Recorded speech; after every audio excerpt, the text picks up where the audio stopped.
Everyone says betrayal hurts, but no one prepares you for the moment when the truth comes from the last person you ever expected.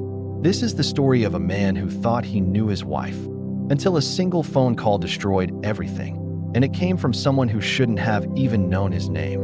And trust me, what he discovered next was far worse than the affair itself.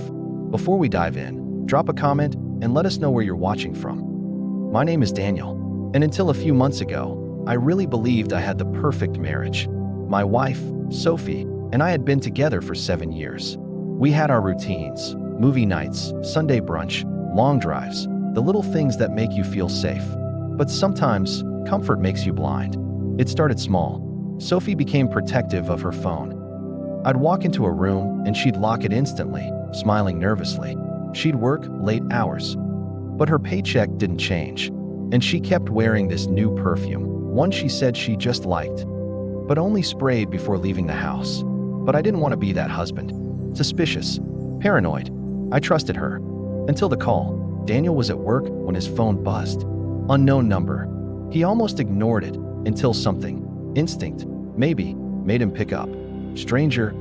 Is this Daniel? Sophie's husband. Daniel froze. Who is this? Stranger.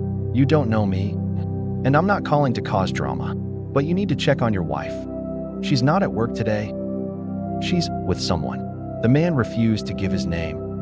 Refused to explain how he knew. He just gave Daniel an address. A small hotel on the edge of town. And then hung up. Daniel's hands shook. His mind spun. There was no reason to believe a stranger, but there was also no reason for him to lie. Daniel drove there. Heart racing, mouth dry. Every part of him praying this was a misunderstanding. What he saw next wasn't a misunderstanding from Daniel. I saw her car parked outside the hotel. My stomach dropped. I sat in my own car for 10 minutes, just staring at it, begging myself to turn around, to go home, to pretend this never happened.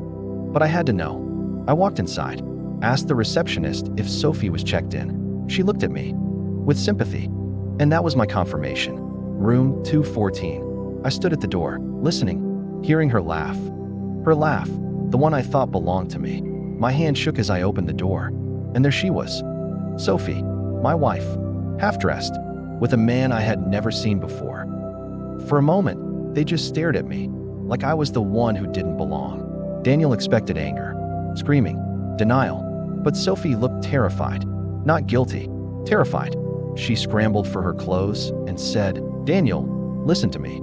You weren't supposed to find out like this." Daniel demanded answers.